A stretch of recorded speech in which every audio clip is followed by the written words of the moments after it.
சுதந்திர போராட்டத்திற்கு தன்னுடைய உயிரை மாய்த்த மாபெரும் தலைவர் ஐயா வாவு சிதம்பரனார் அவர்களுடைய இந்த 154வது பிறந்த நாளில் அவர்களுக்கு மரியாதை செலுத்துவதில் நாங்கள் பெருமிதம் கொள்ளுகிறோம். மாண்புமிகு பாரத நரேந்திர மோடி அவர்கள் இந்தியாவிற்கு மிகப்பெரிய ஒரு மாற்றத்தையும் ஏற்றத்தையும் கடந்த ஜிஎஸ்டி கவுன்சிலில் தந்திருக்கிறார்கள். இதுவரையிலும் ஜிஎஸ்டி அறிவித்த காலகட்டங்களில் 5, 12, 18, 28 இந்த ஸ்லாப்பில் தான் ஜிஎஸ்டி வரி இருந்தது. ஆனால் இப்பொழுது அந்த 12ஐ நீக்கிவிட்டு அதில் 90% மேலே உள்ள வரிகளை 5% அவர்கள் இணைத்திருக்கிறார்கள். 28% 18% குறைத்திருக்கிறார்கள்.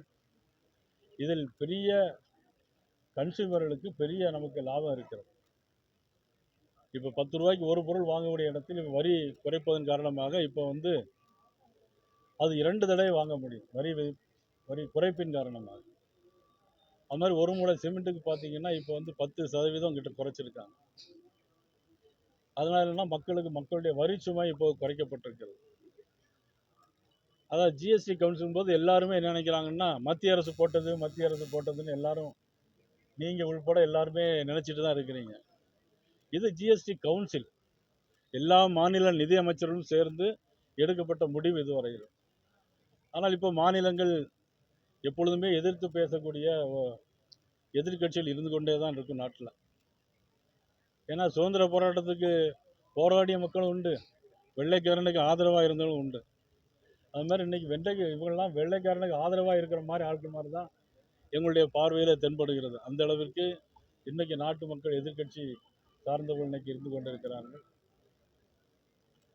இன்றைக்கு கூட பத்திரிகை நண்பர் இன்னைக்கு ஆக்சிடெண்ட்டில் மாட்டியிருக்கிறாங்க, நம்ம திருமுருகன். இப்போ உடனடியாக நான் ஜிஹெச்சில் பேசி அங்கே மதுரை மாவட்ட தலைவர் உடனடியாக அங்கே அனுப்பி ஏற்பாடுகள் அவர்களுக்கு தெரிந்த என்ன வேண்டுமோ அதை செய்யறதுக்கு இருக்கிறோம். வேற என்ன சொன்னவங்களுக்கு இது மத்திய அரசு மட்டும் செய்யறதில்லை. எங்களுடைய நிதியமைச்சர் மாண்புமிகு நிர்மலா சீதாராமன் அவர்கள் மட்டும் சேர்ந்து எடுக்கப்பட்ட முடிவில்லை.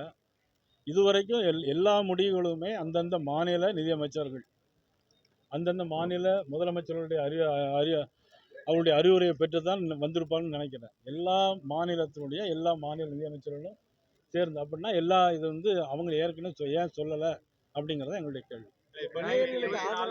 நான் சொல்லிடுவேன் வரிசையா. அதாவது வீரபாண்டிய கட்டபொம்மன் போராடும் போது இருந்த இடத்த காட்டி கொடுத்தவங்கலாம் இருக்கிறாங்க, அது உங்களுக்கு தெரியும். அதே மாதிரி கருத்து மாதிரி எடுத்துக்க வேண்டியது. நாட்டுக்கு எதிரானவர்கள் எடுத்துக்கலாம், தவறாக சொல்ல வேண்டாம். நாட்டுக்கு எதிரானவர்கள் இது அதிமுகவுடைய உள்கட்சி விவகாரம். இதில் நாம் பேசுவது அது சரியாக இருக்கும்.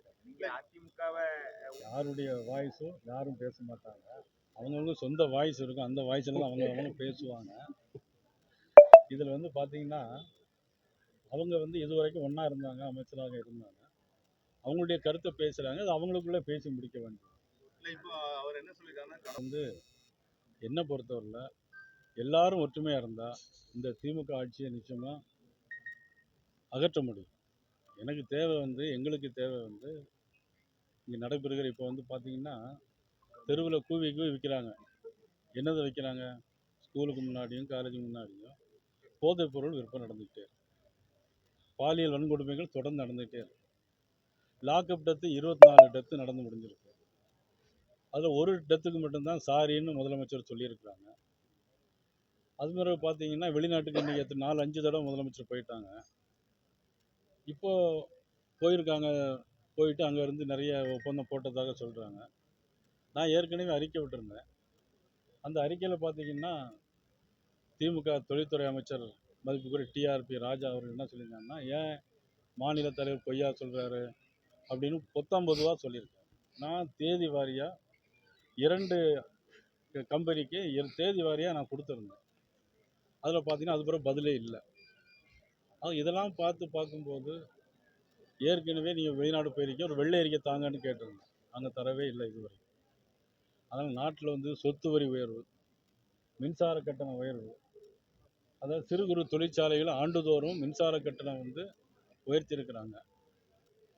அது டேரிஃபில் உயர்த்தியிருக்காங்க, டெபாசிட் உயர்த்திட்டே இருக்கிறாங்க. இதையெல்லாம் மாற்றம் கொண்டு வர வேண்டும். மக்களுக்கு எப்படி பாரத பிரதமர் நரேந்திர மோடி அவர்களும் எங்களுடைய நிதியமைச்சர் மாண்பு நிர்மலா சீதாராமன் அவர்களும் எப்படி வரி குறைப்பு செய்திருக்கிறார்களோ அதுபோல மக்களுக்கு நன்மை செய்வதற்கு ஒரு மாற்று அரசாங்கம் வேண்டும். அது எங்களுடைய தேசிய ஜனநாயக கூட்டணியாக இருக்கும் என்பதை அரசியல்